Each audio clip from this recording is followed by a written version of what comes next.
ओम शांति। 28 मार्च 2025। बाबा के महावाक्य। मीठे बच्चे, तुम बहुत लकी हो क्योंकि तुम्हें बाप की याद के सिवाय और कोई फिक्रात नहीं। इस बाप को तो फिर भी बहुत ख्यालात चलते हैं। प्रश्न। बाप के पास जो सपूत बच्चे हैं उनकी निशानी क्या होगी? उत्तर।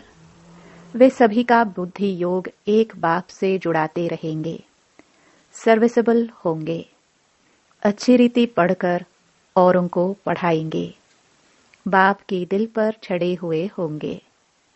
ऐसे सपूत बच्चे ही बाप का नाम बाला करते हैं। जो पूरा पढ़ते नहीं वह औरों को भी खराब करते हैं। यह भी ड्रामा में नूंद है। गीत ले लो दुआएं माँ बाप की। ओम शांति। हर एक घर में माँ बाप और 2-4 बच्चे होते हैं, फिर आशीर्वाद आदि मांगते हैं। वह तो हद की बात है। यह हद के लिए गाया हुआ है। बेहद का किसको भी पता नहीं है। अभी तुम बच्चे जानते हो, हम बेहद के बाप के बच्चे और बच्चियां हैं। वह मात पिता होते हैं हद के। ले लो दुआएं हद के मात पिता की। यह है बेहद का माँ बाप। वह हद के माँ बाप भी बच्चों को संभालते हैं, फिर टीचर पढ़ाते हैं। अब तुम बच्चे जानते हो, यह है बेहद के माँ बाप, बेहद का टीचर, बेहद का सतगुरु, सुप्रीम फादर, टीचर, सुप्रीम गुरु, सत बोलने वाला, सत सिखलाने वाला है। बच्चों में नंबरवार तो होते हैं ना। लौकिक घर में 2-4 बच्चे होते हैं तो उन्हों की कितनी संभाल करनी पड़ती है। यहाँ कितने ढेर बच्चे हैं, कितने सेंटर से बच्चों के समाचार आते हैं। यह बच्चा ऐसा है, यह शैतानी करता है, यह तंग करता है, विघ्न डालता है। फुरना तो इस बाप को रहेगा ना। प्रजापिता तो यह है ना। कितने ढेर बच्चों का ख्याल रहता है। तब बाबा कहते हैं, तुम बच्चे अच्छी रीति बाप की याद में रह सकते हो। इनको तो हजारों फुरने हैं। एक फुरना तो है ही, हजारों फुरने ख्यालात दूसरे रहते हैं। कितने ढेर बच्चों को संभालना पड़ता है। माया भी बड़ी दुश्मन है ना। अच्छी रीति कोई कोई की खाल उतार देती है। कोई को नाक से, कोई को छोटी से पकड़ लेती है। इतने सबका विचार तो करना पड़ता है, फिर भी बेहद बाप की याद में रहना पड़े। तुम हो बेहद के बाप के बच्चे। जानते हो, हम बाप की श्रीमत पर चल क्यों न बाप से पूरा वर्षा ले लेवे। सब तो एक रस चल ना सके, क्योंकि यह राजाई स्थापन हो रही है और कोई की बुद्धि में आ ना सके। यह है बहुत ऊंच पढ़ाई। बादशाही मिल गई, फिर पता नहीं पड़ता है कि यह राजाई कैसे स्थापन हुई।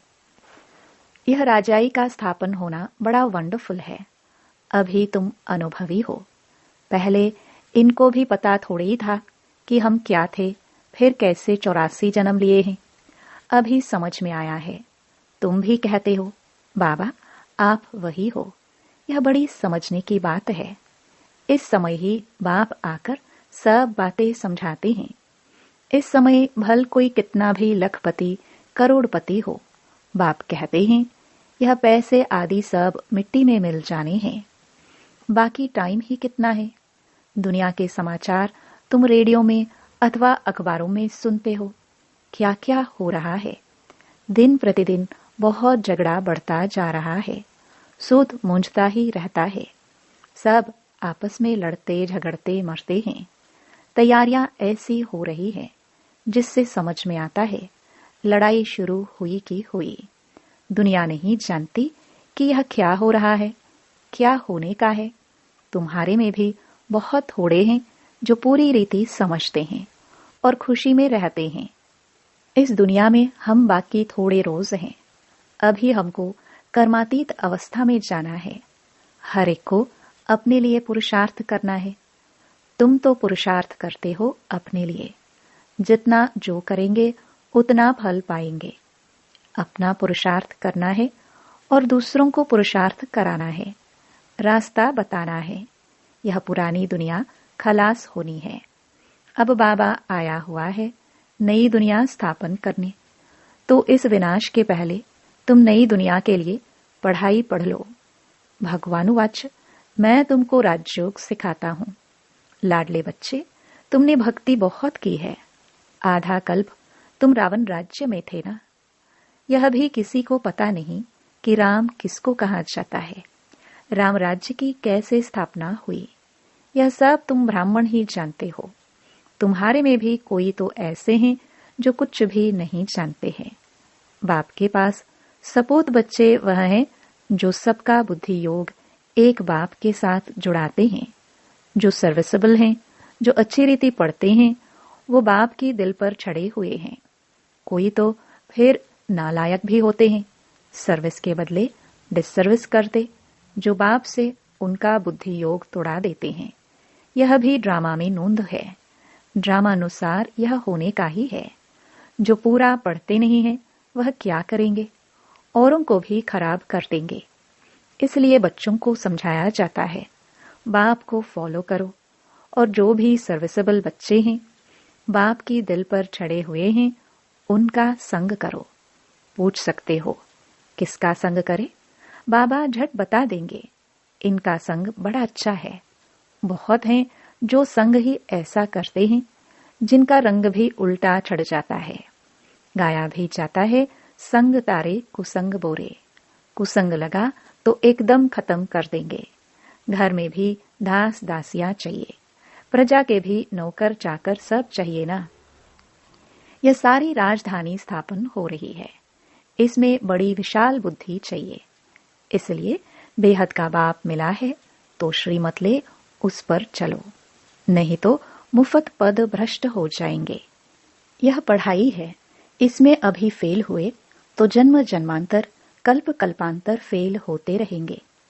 अच्छी रीति पढ़ेंगे तो कल्प कल्पांतर अच्छी रीति पढ़ते रहेंगे। समझा जाता है यह पूरा पढ़ते नहीं है तो क्या पद मिलेगा।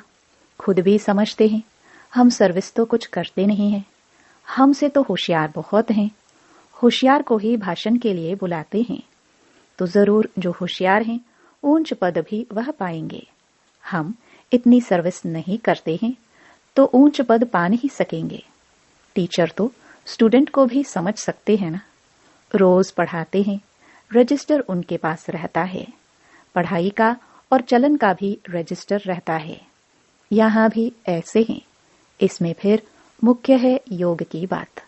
योग अच्छा है तो चलन भी अच्छी रहेगी। पढ़ाई में फिर कहाँ अहंकार आ जाता है। इसमें सारी गुप्त मेहनत करनी है, याद की। इसलिए ही बहुतों की रिपोर्ट आती है कि बाबा हम योग में नहीं रह सकते। बाबा ने समझाया है योग अक्षर निकाल दो। बाप जिससे वर्षा मिलता है उनको तुम याद नहीं कर सकते हो। वंडर है। बाप कहते हैं, हे आत्माएं, तुम मुझ बाप को याद नहीं करते हो। मैं तुमको रास्ता बताने आया हूं। तुम मुझे याद करो तो इस योग अग्नि से पाप दग्ध हो जाएंगे। भक्ति मार्ग में मनुष्य कितना धक्का खाने जाते हैं। कुंभ के मेले में कितना ठंडे पानी में जाकर स्नान करते हैं, कितनी तकलीफ सहन करते हैं। यहाँ तो कोई तकलीफ नहीं। जो फर्स्ट क्लास बच्चे हैं वह एक माशूक के सच्चे सच्चे आशिक बन याद करते रहेंगे। घूमने फिरने जाते हैं तो एकांत में बगीचे में बैठकर याद करेंगे।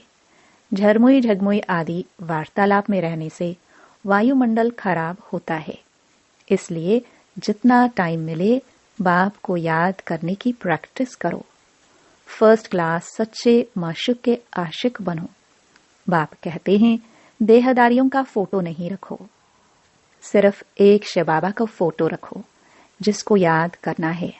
अगर समझो सृष्टि चक्र को भी याद करते रहे तो त्रिमूर्ति और गोले का चित्र फर्स्ट क्लास है। इसमें सारा ज्ञान है। स्वदर्शन चक्रधारी तुम्हारा नाम अर्थ सहित है। नया कोई भी नाम सुने तो समझ न सके। यह तुम बच्चे ही समझते हो। तुम्हारे में भी कोई अच्छी रीति याद करते हैं, बहुत हैं जो याद करते ही नहीं, अपना खाना ही खराब कर देते हैं। पढ़ाई तो बड़ी सहज है। बाप कहते हैं साइलेंस से तुमको साइंस पर विजय पानी है। साइलेंस और साइंस राशि एक ही है। मिलिट्री में भी 3 मिनट साइलेंस कराते हैं। मनुष्य भी चाहते हैं हमको शांति मिले।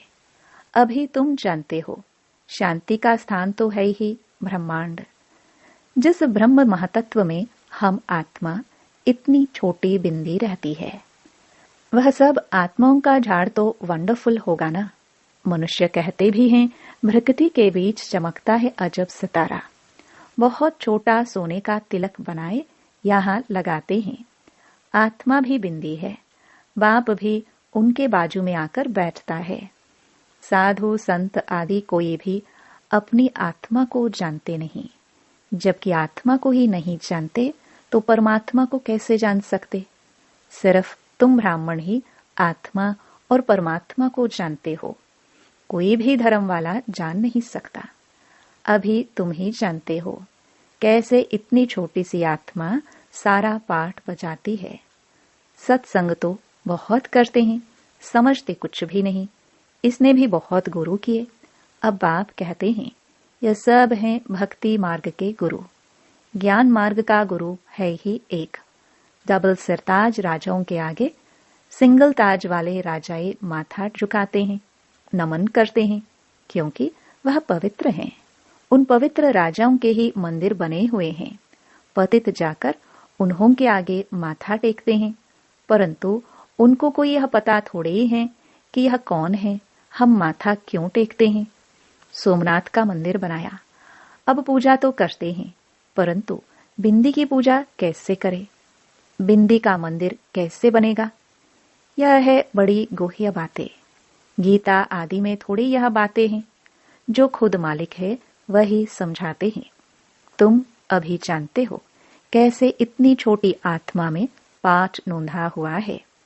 आत्मा भी अविनाशी है, पाठ भी अविनाशी है। वंडर है ना?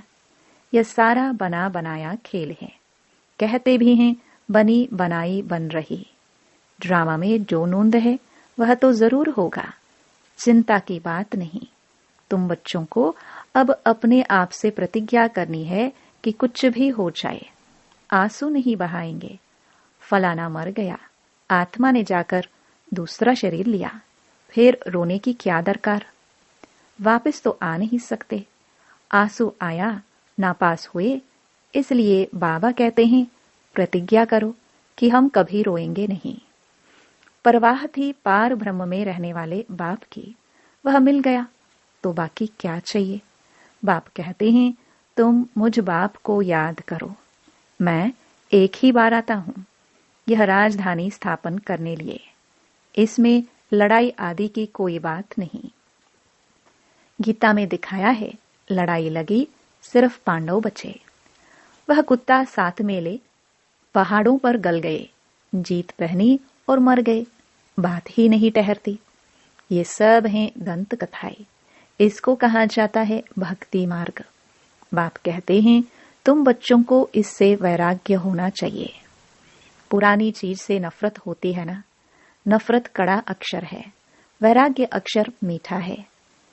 जब ज्ञान मिलता है तो फिर भक्ति का वैराग्य हो जाता है।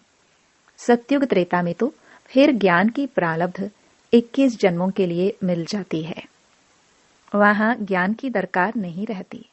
फिर जब तुम वाम मार्ग में जाते हो तो सीढ़ी उतरते हो। अभी है अंत। बाप कहते हैं अब इस पुरानी दुनिया से तुम बच्चों को वैराग्य आना है। तुम अभी शूद्र से ब्राह्मण बने हो, फिर सो देवता बनेंगे। और मनुष्य इन बातों से क्या जाने? भल विराट रूप का चित्र बनाते हैं, परंतु उसमें न चोटी है न शिव है। कह देते हैं देवता, क्षत्रिय, वैश्य, शूद्र। बस शूद्र से देवता कैसे कौन बनाते हैं यह कुछ नहीं जानते। बाप कहते हैं तुम देवी देवता कितने साहूकार थे, फिर वह सब पैसा कहाँ गए? माथा टेकते टेकते टिप्पण गिसाते पैसा गवाया। कल की बात है ना, तुमको यह बना कर गए, फिर तुम क्या बन गए हो। अच्छा, मीठे मीठे सिखिलदे बच्चों प्रति मात पिता बाप दादा का याद प्यार और गुड मॉर्निंग। रूहानी बाप की रूहानी बच्चों को नमस्ते। धारणा के लिए मुख्य सार। पहला, झरमुई झगमुई पर चिंतन के वार्तालाप से वातावरण खराब नहीं करना है। एकांत में बैठ सच्चे सच्चे आशिक बन अपने माशूक को याद करना है।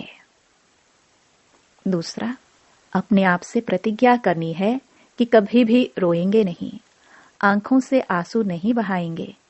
जो सर्विसेबल बाप के दिल पर छड़े हुए हैं उनका ही संग करना है। अपना रजिस्टर बहुत अच्छा रखना है। वरदान, पावरफुल वृत्ति द्वारा मनसा सेवा करने वाले विश्व कल्याणकारी भव। विश्व की तड़पती हुई आत्माओं को रास्ता बताने के लिए साक्षात बाप समान लाइट हाउस माइट हाउस बनो। लक्ष्य रखो कि हर आत्मा को कुछ न कुछ देना है, चाहे मुक्ति दो चाहे जीवन मुक्ति। सर्व के प्रति महादानी और वरदानी बनो। अभी अपने अपने स्थान की सेवा तो करते हो, लेकिन एक स्थान पर रहते मनसा शक्ति द्वारा वायुमंडल वाइब्रेशन द्वारा विश्व सेवा करो। ऐसी पावरफुल वृत्ति बनाओ जिससे वायुमंडल बने, तब कहेंगे विश्व कल्याणकारी आत्मा। स्लोगन, अशरीरीपन की एक्सरसाइज और व्यर्थ संकल्प रूपी भोजन की परहेज से स्वयं को तंदुरुस्त बनाओ। अव्यक्त इशारे, सत्यता और सभ्यता रूपी कल्चर को अपनाओ। अब अपने भाषणों की रूपरेखा नई करो। विश्व शांति के भाषण तो बहुत कर लिए, लेकिन आध्यात्मिक ज्ञान व शक्ति क्या है और इसका सोर्स कौन है, इस सत्यता को सभ्यता पूर्वक सिद्ध करो। सभी समझे कि यह भगवान का कार्य चल रहा है। माताएं बहुत अच्छा कार्य कर रही हैं। समय प्रमाण यह भी धरनी बनानी पड़ी, लेकिन जैसे फादर शोज सन है, ऐसे सन शोज फादर हो, तब प्रत्यक्षता का झंडा लहराएगा। ओम शांति।